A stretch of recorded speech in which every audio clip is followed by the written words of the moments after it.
The Faded Podcast with Darren and Oscar. Hello, welcome back to Faded Podcast. I forgot how I normally do the intro to these videos. Well, you introduce yourself as Oscar, the guy that brought me along and probably forced me at gunpoint, saying, "You better do this podcast with me." What is that accent? Right, mate, would you like to come do the podcast? I can't do every impression. Hi, Peter. Would you like to do the podcast with me? I'm Miss Loretta. Hey, Lois, you want to do the podcast? Peter! A burner. Go do the podcast. Has there been a Family Guy episode where they try to podcast? Yes, they did. There's that one where Stewie and Brian become radio hosts. They did a podcast. Really funny episode. It's only for a few scenes, but it was funny. Yeah, it was I would there. love to see a full podcast of just Seth just voicing. Yeah, just do the Family Guy podcast. Oh, love that. Because Always Sunny in Philadelphia have podcasts first. Yeah. So why not Family Guy also?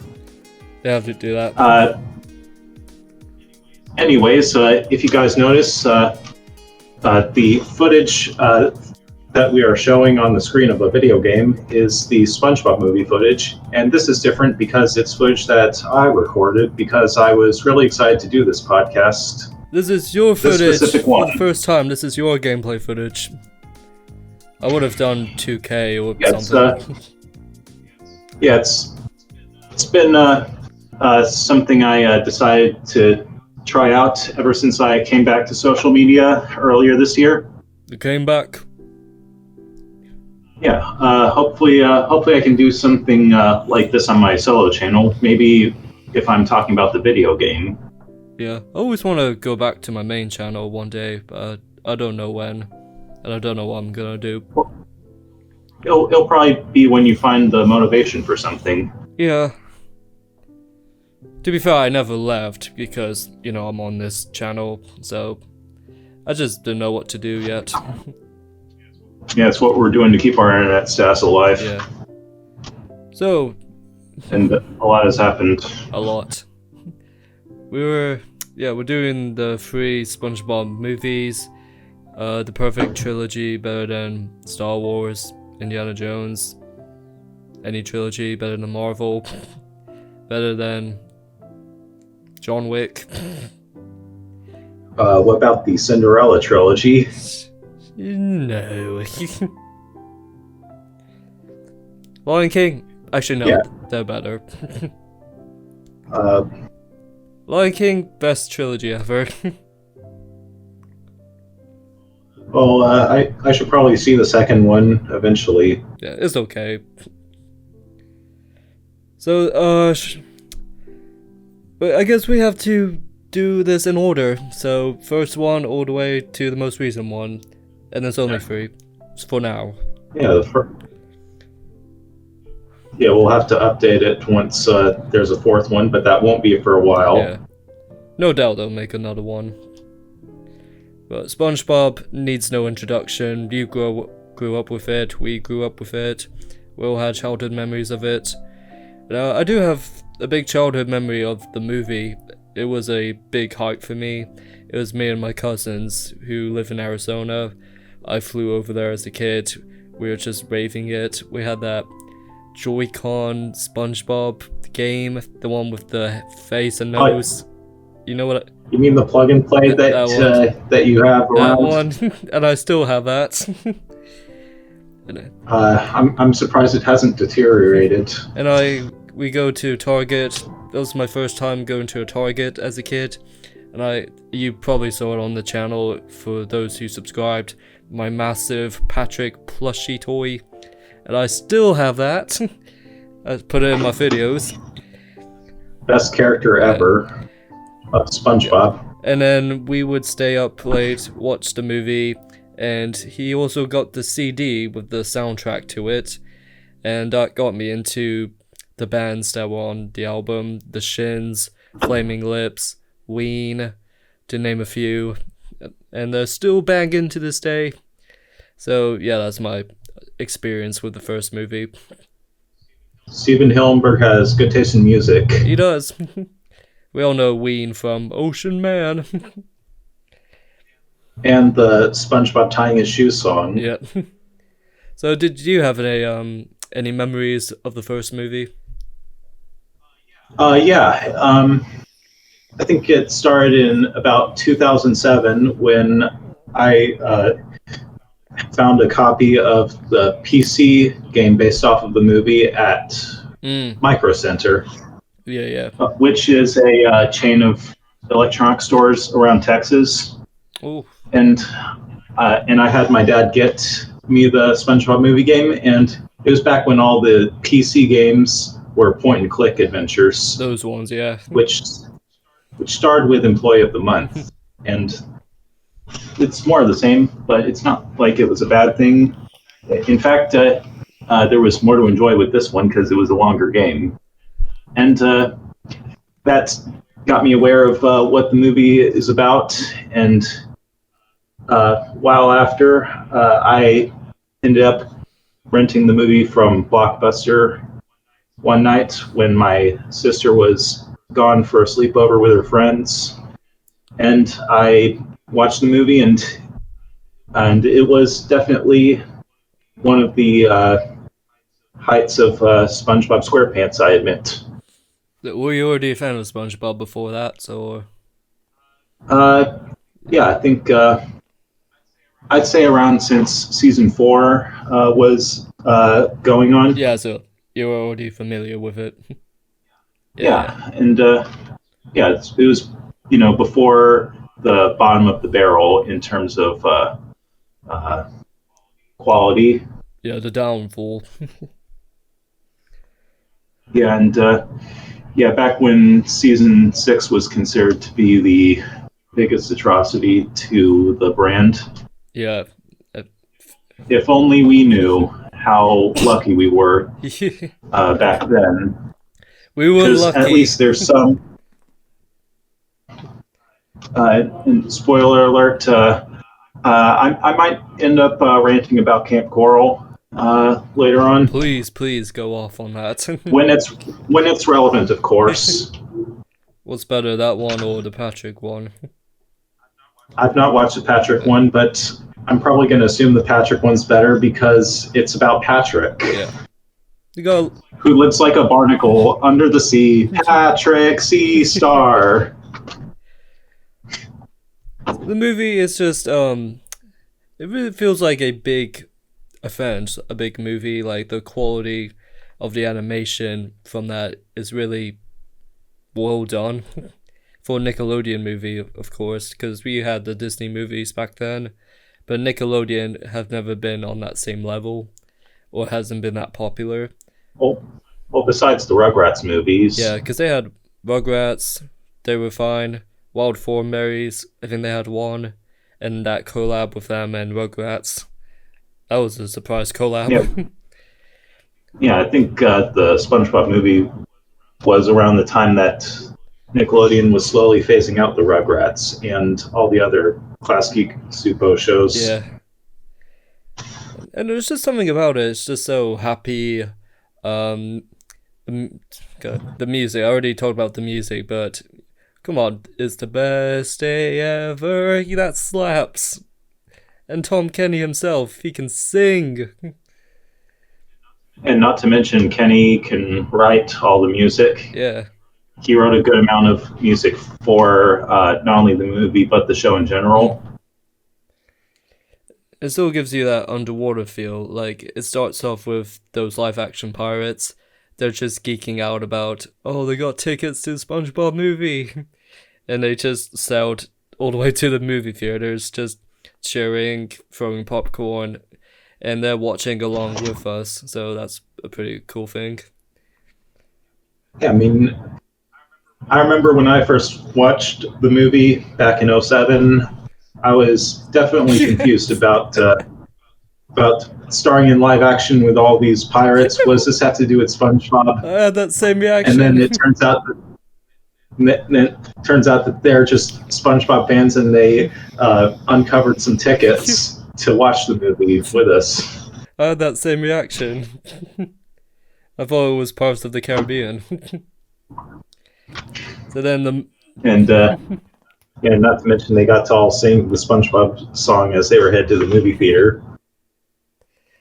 So SpongeBob had a dream being manager. He's excited. And then, later on, Plankton has a scheme. Oh, Plan Z. Oh, this is gonna be his best one yet. Plan Z. Like, there's a bit of continuity. Like, oh, he went through all the evil plans from A to Y. Kind of like the first 3 seasons, maybe. At least it feels like, oh, it's not just pulling a bunch of evil plans out of his ass. At least he has a structure. He has a structure. So C is his best one yet.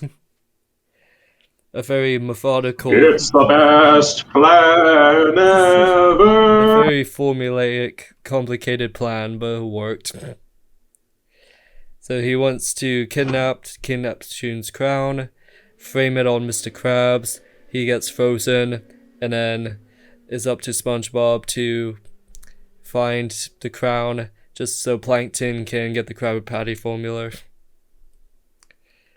And not to mention that Mr. Krabs does not want SpongeBob to be manager of the Krusty Krab 2, which is basically the Krusty Krab opening a second location. Money! And because he thinks that SpongeBob is too much of a kid. Yeah. And SpongeBob definitely does have a bit of a childlike personality, but he wants to prove that he can do some manly tasks. Yeah. So after he realizes that Mr. Krabs' life is on the line, he decides to go to Shell City with Patrick because people think that Patrick isn't manly either. And they decide to go despite everyone's doubts that they can. Yeah, it's a feel-good movie. But, yeah, and SpongeBob has the right motivation to succeed. Very motivating movie. So it's a bit of... Has some good morals. Bit of a road trip vibe. They went from one place to the other, and then it gets scary. Who doesn't love a good road trip? Yeah, feel-good movie. And then, I will say this, when, the sad part, when he didn't get the promotion, he went to the ice cream Goofy Goofer place, and then he got drunk on ice cream, and then he got a hangover.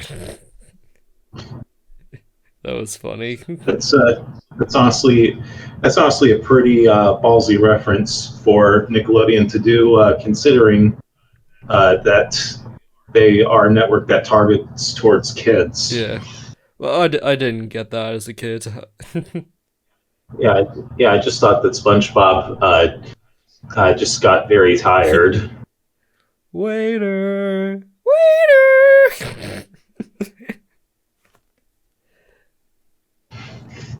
So, they have some new villains. We have Dennis, voiced by Alec Baldwin?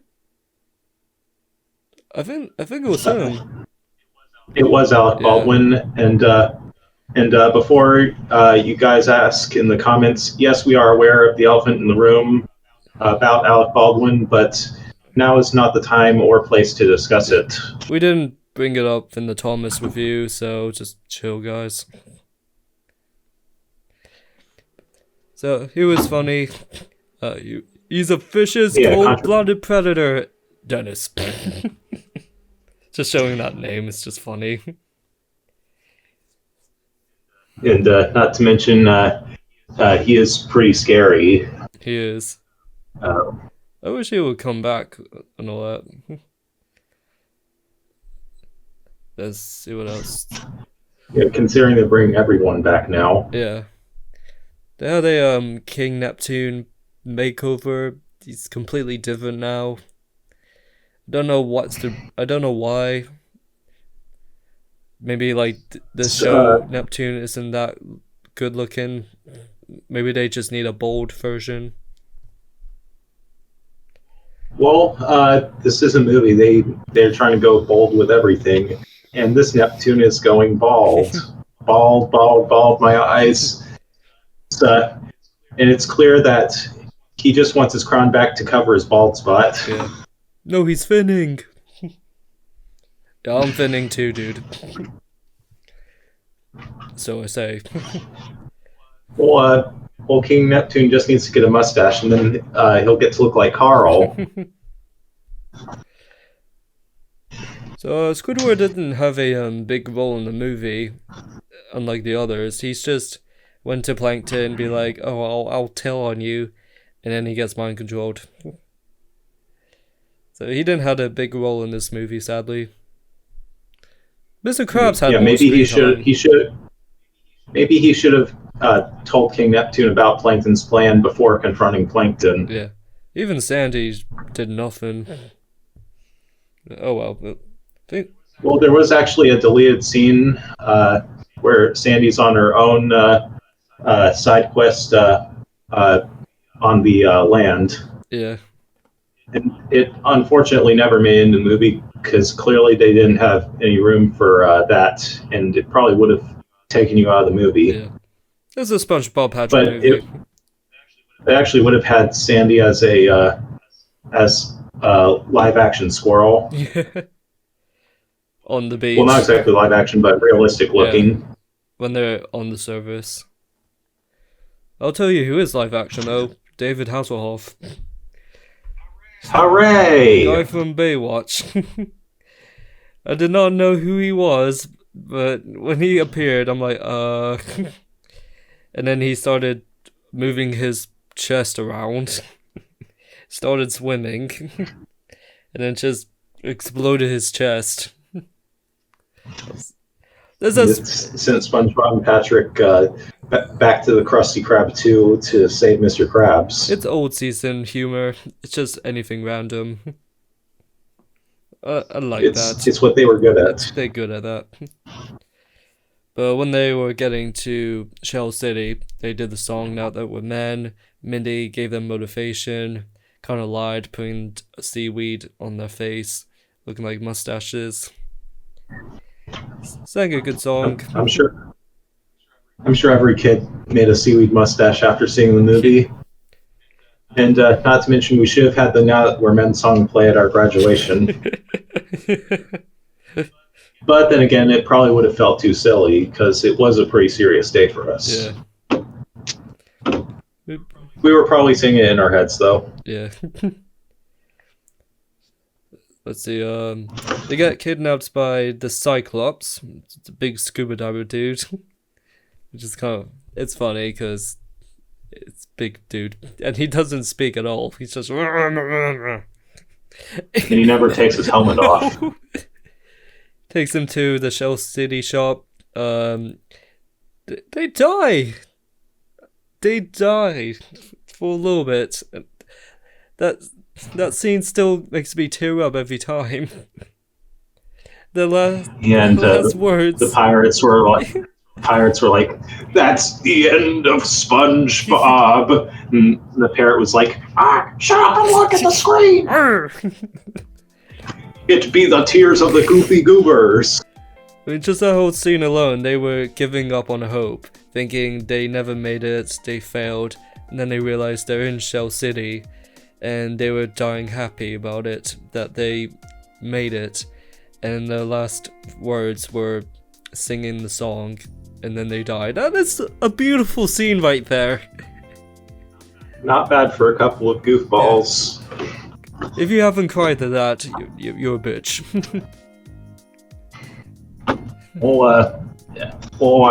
I'm pretty sure I might have happy cried once or twice when seeing them come back to life. Yeah. That was beautiful. And see all the... And all the other people. And then the Cyclops ends up coming back to finish off SpongeBob and Patrick, but then all the other animals in the shop end up coming back to life. Yeah. And they get their own revenge on the Cyclops. Yep. Spinning him up. Yeah, it's very satisfying. So they got the crown, bag of wind. Patrick did an oopsie. Got David Hasselhoff.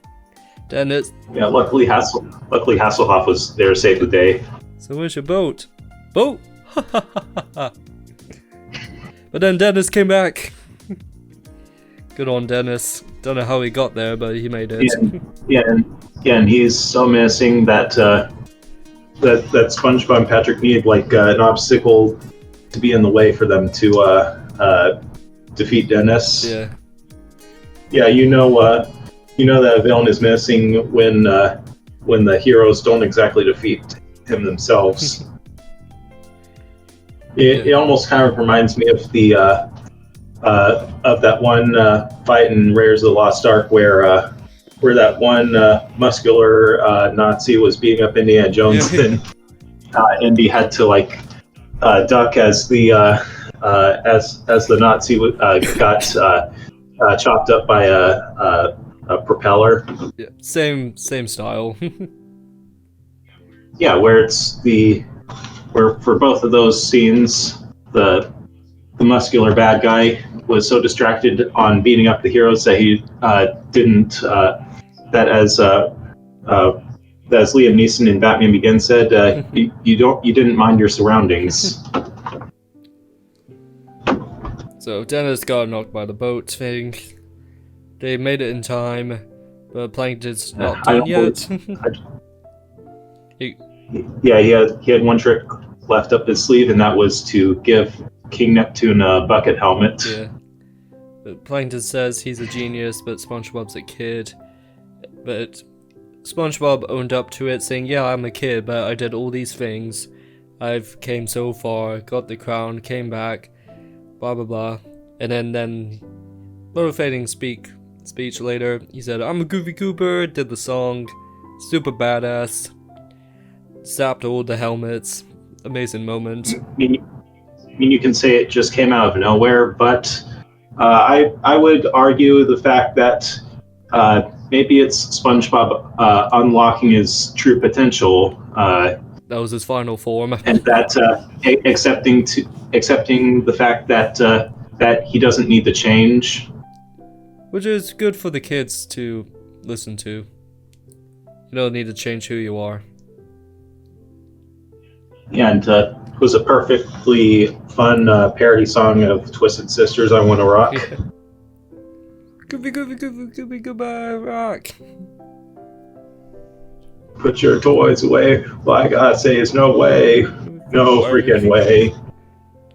So, Plankton locked up, and then everything's back to normal, and then SpongeBob got to be manager, did a jump, freeze, and then Ocean Man. Yeah, and they do a fake out where it's like Squidward's like, let me guess, you want to say that you don't need to be manager and what you find is inside you all along. And then SpongeBob swipes the badge and says, no, I was just going to tell you that your fly is down. Manager, this is the greatest day of my life. Ocean Man, take me by the hand, take me to the land.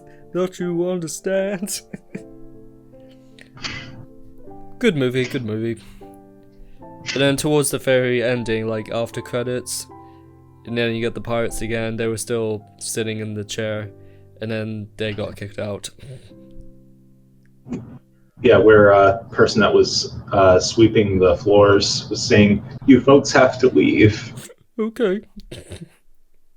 I actually give it credit for having a post-credit scene. Yeah. In 2004. Which is where it was not exactly common. Which is not a thing, yeah. Yeah, I mean, I guess I think brought it back. Yeah, I remember actually watching the post-credit scene when I saw the movie for the first time, because I was like, so there are the credits, but what about those pirates that were watching the movie? Yeah, so that's how they get you to see to the end. So everything about that is great. Love the story to it. Good motivation. good lesson, good music, good animation, good live action stuff. Still has a underwater aesthetic. Even the credits where it just shows the ocean waves, it still feels like it's an underwater SpongeBob movie. And it had some good music towards the end. Still relating to the story, like maybe I'm just a kid, or it's the best day ever. Patrick, Yeah, you and they had see some, I'm growing a mustache. and they did some pretty good shots of ocean waves to go along with the music. Yeah. Great. And it's great because this was Steven Hillenburg's last project for SpongeBob before wanting to stop it. And he gave it his all. It was his magnum opus. It was the masterpiece he wanted to make, and it's something that I still consider to be the true ending of SpongeBob. Yeah, the real ending. Ended with a bang. So now, the second one, which So I remember. this one we I got remember. 11 years later. We did not want to watch it because the trailer looked like it was gonna be all CG, with that look, and I remember you and I were both like, no. One thing you guys should know is that the trailer is very important to get your audience hooked. Yeah.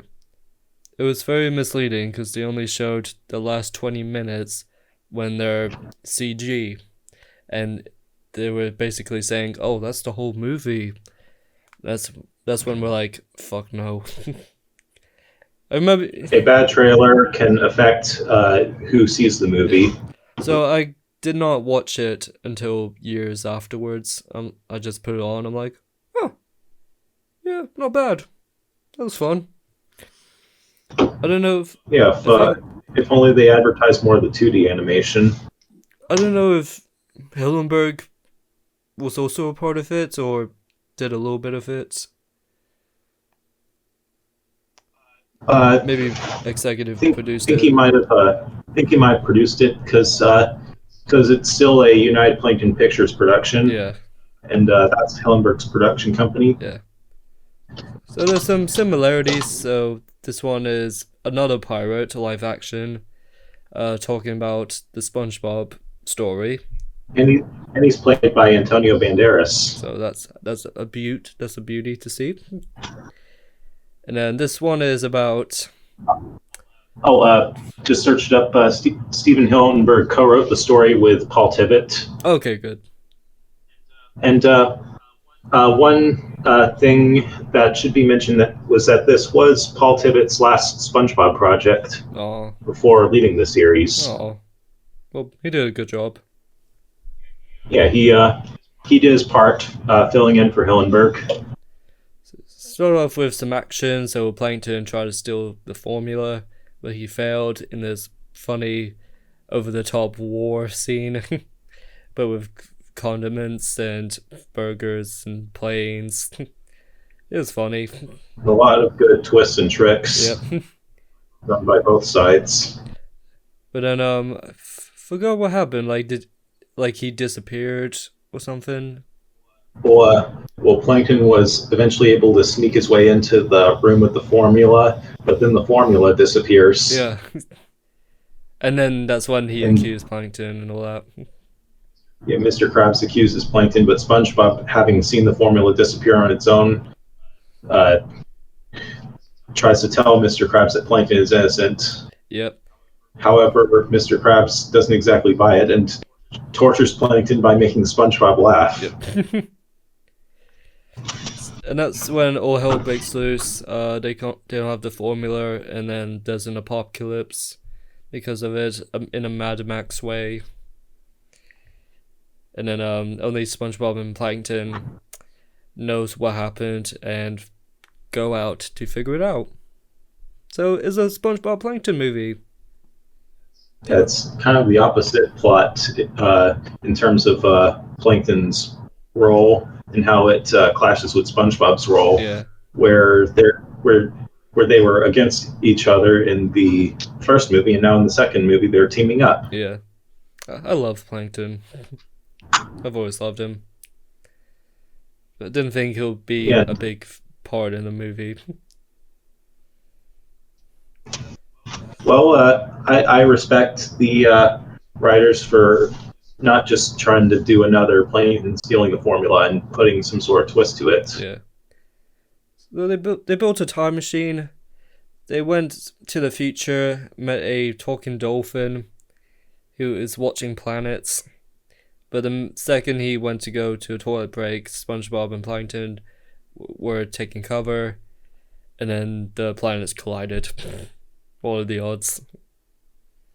They pissed off the dolphin, and they went back in time.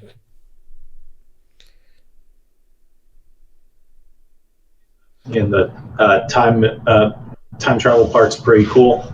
It was. Yeah, and not to mention they had Farrell doing the soundtrack. Oh, Pharrell Williams, And the yeah. song, yeah, and the song that was playing during the time travel sequence should have been used in Avengers Endgame. Trying to figure out what else happened. Well, they end up after the time travel part. They end up. Turns out that they grabbed the wrong bottle, Oh yeah. meaning Yeah. that the secret formula is still missing. However, they realize that they need to go to the surface to find the formula. Yeah. And Like, they almost killed SpongeBob and Plankton with a guillotine, didn't they? yep, Then they said, oh, they smell the Krabby Patty, and then Mr. Krabs was like, oh yeah, you're right. Then everybody followed SpongeBob to the surface. And then the side characters dipped. yeah. If only they could just find another burger to eat. Like, I mean, Sandy is from Texas. Can't she just tell everybody about Whataburger? And then they could maybe convince Whataburger to open a location in Bikini Bottom, and they could call it Waterburger, and happy ending. So that should be a collab. What do you think of my feet? What do I think of your feet? Whoops. Ignore that. Okay. So they go up So to the surface, and that's when the trailer was from. that's when all CG breaks loose. And it looks good. Blended with the live action stuff, I like that.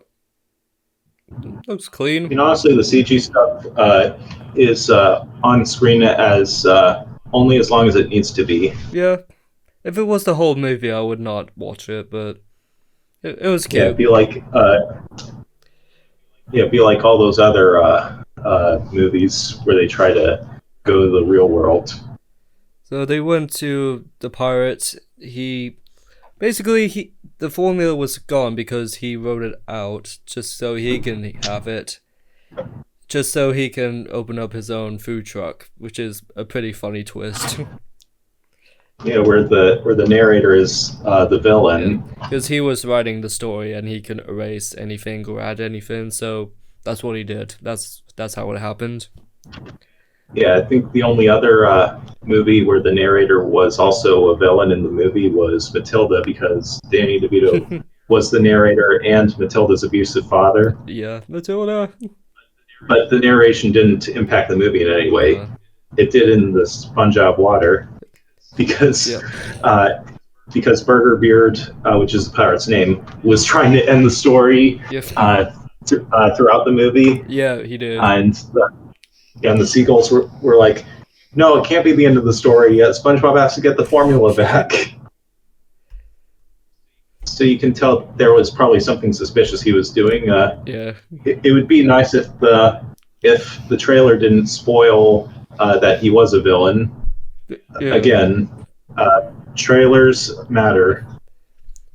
So Burger Beard wrote off SpongeBob and the others, put them on an island with pelicans or seagulls, but they have a piece of paper, so SpongeBob was writing to send them all back, and they all have superpowers in a very Avengers-like scene. And then they start attacking Burger Beard, and everything is off the wall, goofy, but funny and action packed.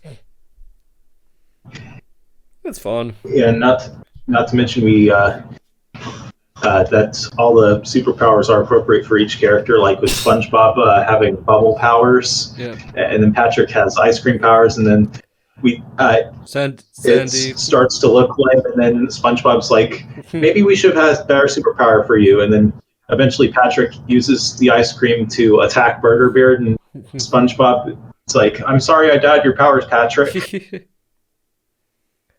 Krabs is a robot. He's Iron Man. Iron Krabs. Squidward. Kind of reminds me of Robot Krabs from Imitation Krabs. Except now it's the real Mr. Krabs. No wonder SpongeBob thought Mr. Krabs was a robot in that one episode. So Sandy was a real squirrel. It was pretty creepy.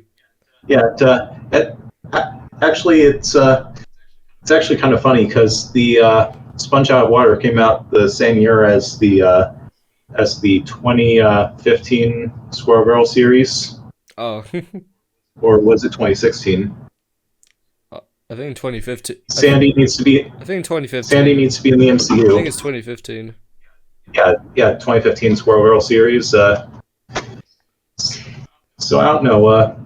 Maybe Sandy should be in the Marvel movies now, if they have Squirrel Girl.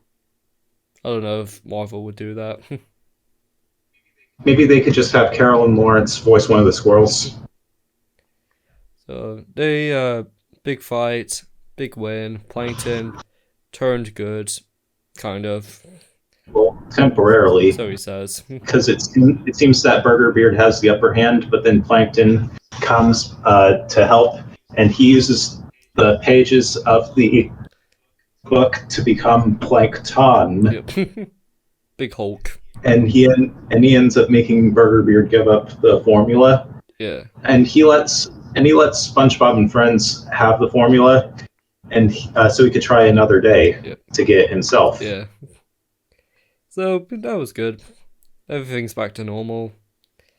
And then there was a seagull rap battle. I think it was what was the YouTube channel back then? Epic Rap Battle. Epic Rap Battles of History. Yeah, so they did something like that. Also, Burger Beard ends up turning into the painting from the intro to the show. Yep. They'll sing the theme song, and everything's good now, and back to the status quo. Yep. So yeah, that was good. It's harmless. Yeah, and it's fun. Good. Yeah, we got a couple of decent episodes afterwards. Yeah. Yeah, it was a nice outing for Paul Tibbett. Mm-hmm.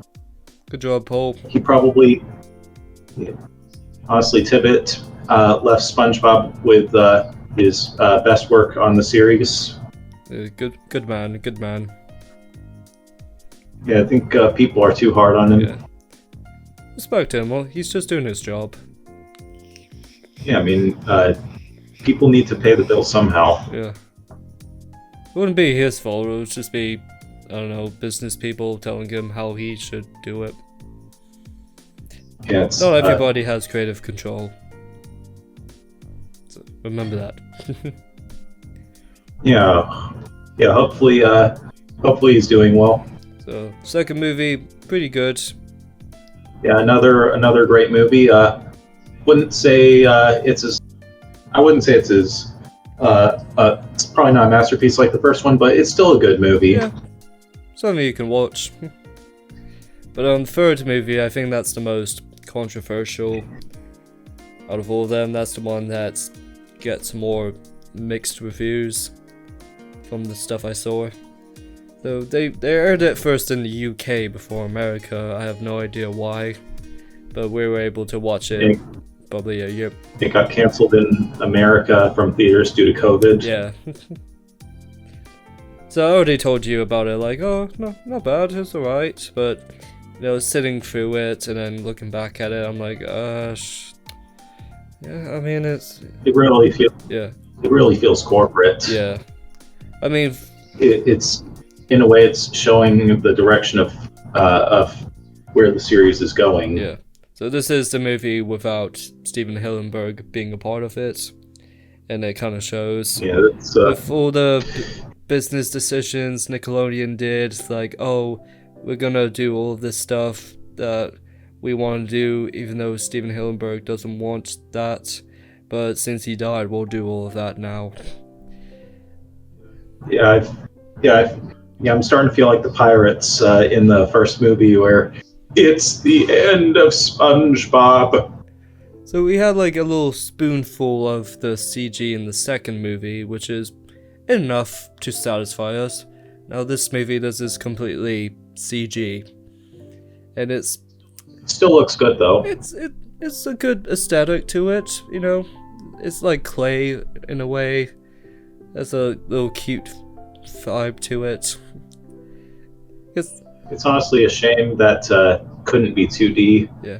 We still need more 2D movies, 2D animated movies. I mean, yeah.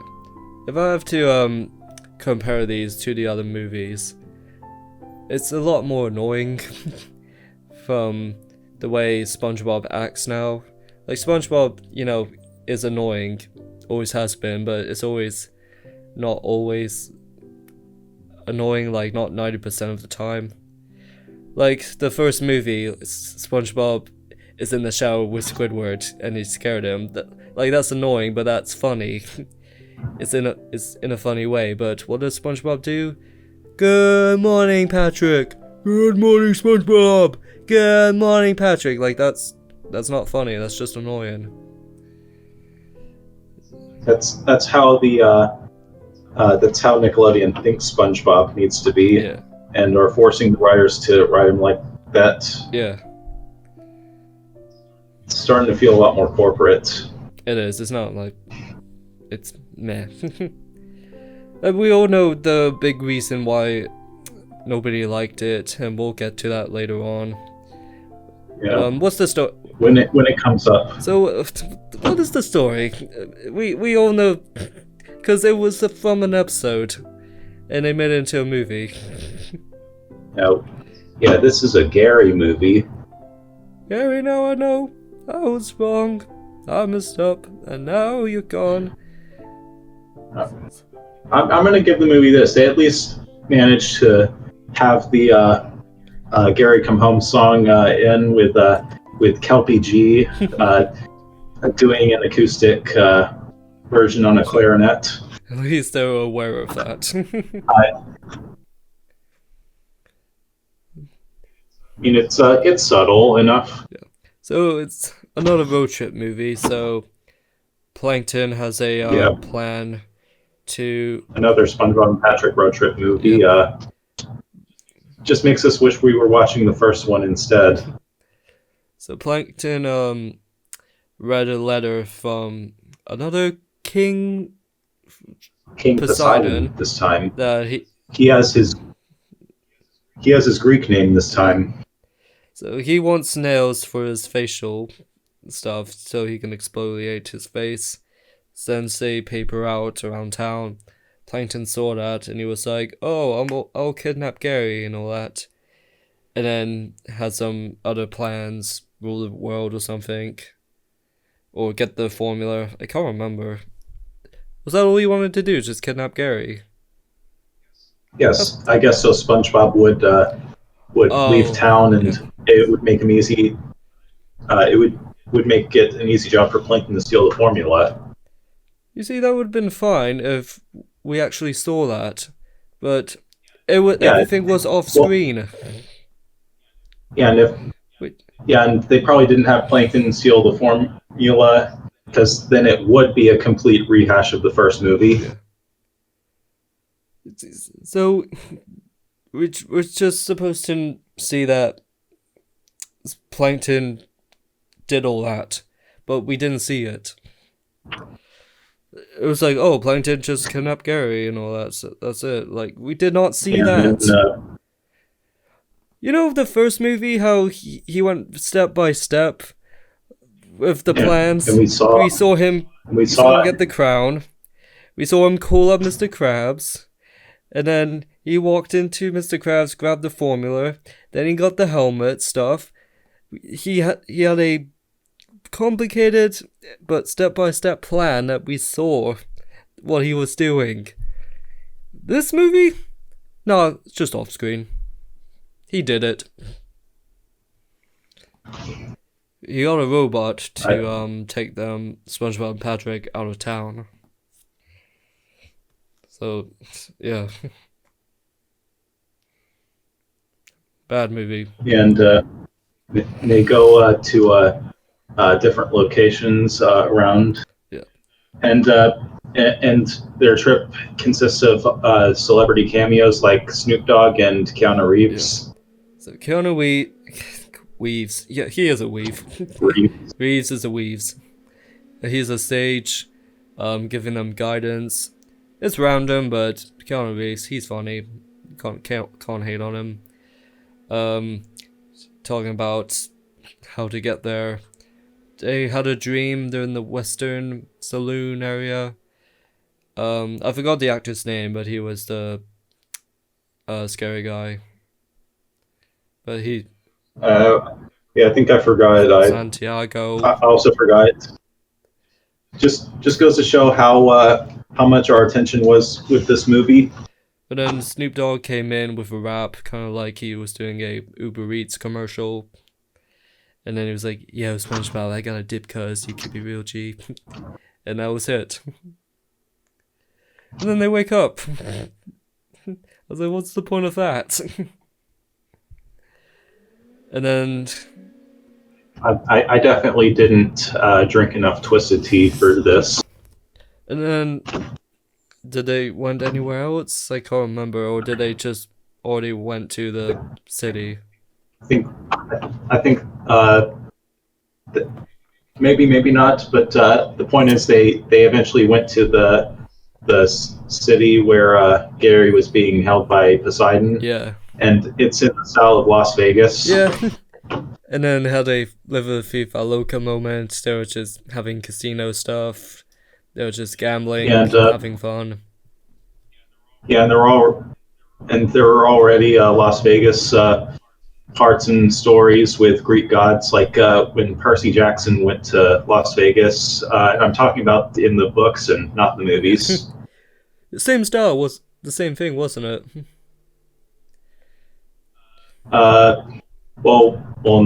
In terms of not exactly. Well, I mean the whole because the SpongeBob version of Las Vegas was not run by the Low Seas. Yeah. Well, I mean, it kind of had that same premise, you know. Oh, you're stuck here. You didn't know how long you've been there. You know that. And it had that sort of addiction part of Las Vegas. Yeah. That makes you not want to leave. Yeah. Or you forgot what your sole purpose was coming there. Even though Keanu Reeves warned them. So, the other guys came to help them as well. Sandy, Squidward, Mr. Krabs. So, at least this movie... And Plankton eventually has a change of heart. At least all of them are together this time. Yeah, and we get to see those four do a quartet, which definitely best musical scene in the movie. And then they got caught, or they saw Gary try to get him. Oh nope. Then there was this court trial that went on for too long, and that's the part where they were trying to introduce Camp Coral. But they messed it up continuity-wise for that part in the show. Yeah, they were trying to tease the show. So they're saying, "Oh, don't execute SpongeBob or something because in Camp Coral, he became my friend or something." Like, okay. And it's not even consistent with the Camp Coral show because they spell Camp Coral differently in the show. That's one. Because they replaced the C's with K's in the show. And also, Squidward is a camper in the movie, while he's a counselor in the show. That's two. So it's a different Camp Coral. And I think SpongeBob met Sandy at Camp Coral. Apparently, even though they They actually have a Camp Coral episode that explains why Sandy is at Camp Coral, where it turns out that her future self told her to go to Camp Coral to stop Plankton from getting the Krabby Patty formula. yeah. I mean, look. Also, in the show, Sandy is future Sandy is the 2D drawn one. Yeah. I mean, look. If you want to make a spin-off and change it up a bit, not relate it to the original series, that's fine. But why in the movie, where it's kind of about the continuity? I know you don't have to watch the series in order to understand it, but you kind of have a idea and structure on what it is, who the characters are. So why did you mess that up so badly? Again, this is where the show just becomes completely corporate. Yeah. Did you not have no continuity experts just checking up on this? Be like, hey, this is not how it works. So, some motivational moments, and then they have a song. Got Gary, ran out, and then had to talk to Poseidon about looks, and then he just let himself go. He just shows his fat belly and bald spots, and that's it. Oh, he faced all the snails. And it turns out that that Bikini Bomb is now super infested with snails, and it's treated as if it was a happy ending. Yeah, I mean, is it really a happy ending? I mean, but it's overrun with snails. The town is. Are we just forgetting that the snails were basically slaves, sweatshop workers like Boohoo Man? We're just gonna ignore that Poseidon did that.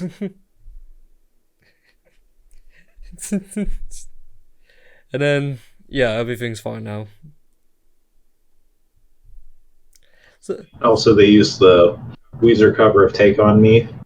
Yeah, they did. In the ending. Yeah, Weezer's fine. I mean, music's fine actually. It's what's the guy's name? Yeah, they at least not Bad Bunny, but the other singer. J Balvin. Maybe. Yeah, he was. I like that song. Then Tyga, Sway Lee, and Lil Mosey had a fun, Krusty Krab type beat, and they were rapping over it. It was cute. This whole movie was just cute. I mean, it's not great, it's not good, it's cute. Very mad. Very mad. A lot of people would go harsh on the movie, but I'm just like, yeah, I mean, put it on. It's not insulting. Not that insulting, at least. It's honestly pretty harmless. Yeah. And then they paid homage to Steven Hillenburg in the credits, so at least that's something. So, I guess it's the thought that counts. Yeah. Just so that they're not total assholes. And that's the point where everyone can stop watching SpongeBob. Yeah. If you've made it that far. Yep. Yeah, that's about it. I'll make an exception once I'm able to get access to Quarantined Crab. Because that episode's now been unbanned because the COVID pandemic is not too huge of a problem anymore because people are starting to get back to normal routines. Yeah. I hope that Quarantine Crab is included on the season 13 DVD. It probably will. Probably. So yeah, Yeah, I guess I'll be done with SpongeBob after I watch Quarantine Crab. it In terms of keeping up with the show, because I'll probably still watch the classics. Yeah, if it ever comes on. I mean, from what I saw nowadays, what the show looks like, it's giving off very Mickey Mouse, Looney Tune vibes. It's just over animated, always bouncy, you know. At least it's better than the stagnant season 6 through something where it's just boring and slow. At least they're trying to give more energy to it, so that's something. Yeah, and it feels basically it feels less like Hanna-Barbera and more like Disney. Yeah, so there's that. I mean, SpongeBob's modern Mickey Mouse. Yeah, not modern Scooby-Doo or Fred Flintstone. Yeah. And it just made me realize about SpongeBob and Mickey Mouse comparisons, because even Mickey had to do spin-offs and movies, and they have to do different things, so I'm guessing that's what Nickelodeon is trying to do as well.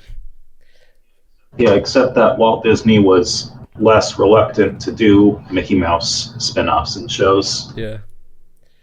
But hey. And yeah, not to mention he gave all of his characters unique personalities that could work in their own series. Yeah.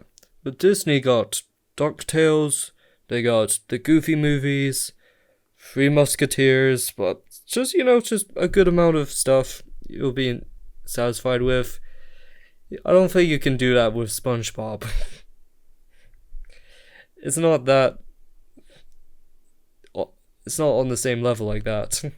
I mean, like Mickey Mouse, they can play characters if they want. If they want to play the Nutcracker and have the characters be those characters, then they can pull that off. But you can't do that with SpongeBob. Yeah, not really. I mean, you can give a character their own episode, but probably wouldn't work for a whole series. No. If they can do like a Goofy movie style for Patrick with his kid or something, I don't know, then maybe it would work. Yeah, we'll just have to. I'll see what the Patrick show has to offer. Yeah. So this might be the beginning of SpongeBob's expansion into spin-offs, movies, and all that. We're gonna get the Mickey Mouse effect. We're gonna call it that. So if I have to rank the movies in order, it's literally 1, 2, and 3. 3, 2, 1. Yeah. What's the best? Yeah. Weakest to strongest. 3, 2, yeah, 1. Literally it. Just what came in order. Yeah. Yep, that's it. Well, I'm glad we were able to get that covered. Yeah. All right. See you in 5 years when more SpongeBob movies come out. One Krabby Patty, hold the mayo.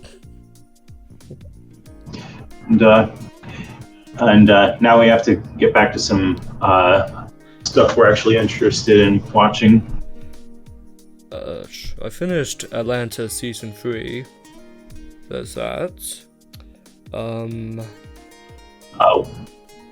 What's it about? So the first 2 seasons, it's you mean the Donald Glover series? Yeah. So this time they're on a European tour. Not my favorite season, but it's been a while since the last one, so good to see them again. Then Rowan Atkinson, he had a Netflix series, don't know if it's in America. Man vs. Yes, that was hilarious. I might watch that with my sister at some point. Yeah. You could binge that in a day. Half a day. It's like a movie length. I'll tell you about it if I ever watch it. And, Obi-Wan series. That's something I have not watched. I won't say nothing. Because Disney is definitely trying to give Star Wars a Mickey Mouse effect. Yep. Disney owns it. But yeah. Yeah, just wait until they find a way to own SpongeBob. Yeah. All I'll say is Ewan McGregor is great. Hayden Christensen is great again. It feels like old times. Love it. You're gonna love it. Well, I'll keep that in mind if I ever have access to watching it. Yeah. The Mandalorian, great. Boba Fett was alright. Obi-Wan, I say it's good. Yeah, just watch the Star Wars TV shows in terms of Disney Star Wars. Because they might get an Ahsoka series, I think. They might get some other stuff, but I don't know how long until it gets to the point where it's just filler. Because they're doing so well, I don't want them to ruin it. I mean, even if they go to filler, we'll always have the Star Wars Legends timeline to fall back on. Yeah. So there's that. Yeah, that's about it, guys. All right, see y'all later.